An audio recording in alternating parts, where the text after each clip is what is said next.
Organisasi Relawan Pro Jokowi atau Projo menggelar kongres ketiga pada 1 hingga 2 November di Jakarta. Ketua Umum Projo Budi Aris Setiadi menegaskan pihaknya akan mendukung semua agenda politik Presiden Prabowo Subianto. Budi Aris menyatakan relawan Projo adalah garis keras pendukung Prabowo Gibran. Ia juga menegaskan Projo adalah pelopor terbentuknya pemerintahan Prabowo Gibran. Ia menambahkan Projo akan mendukung partai yang dipimpin Prabowo, yakni Partai Gerindra.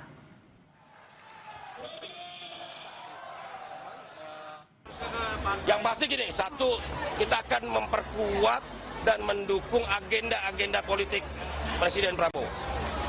Yang kedua, dalam rangka itu Projo akan melakukan transformasi organisasi.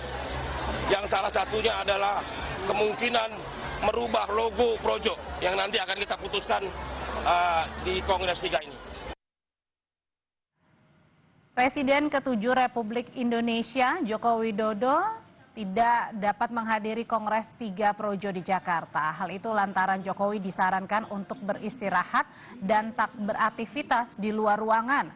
Jokowi saudara mengirimkan pesan melalui video. Dalam pesannya Jokowi mengajak seluruh relawan terus bekerja dan menjaga semangat persaudaraan.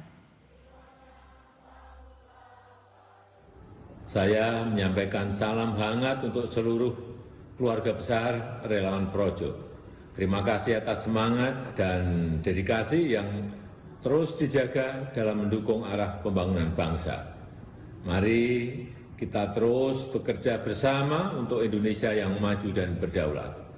Terus jaga semangat, jaga persaudaraan, dan terus berbuat untuk rakyat. Saudara Ketua Umum PDI Perjuangan yang juga Presiden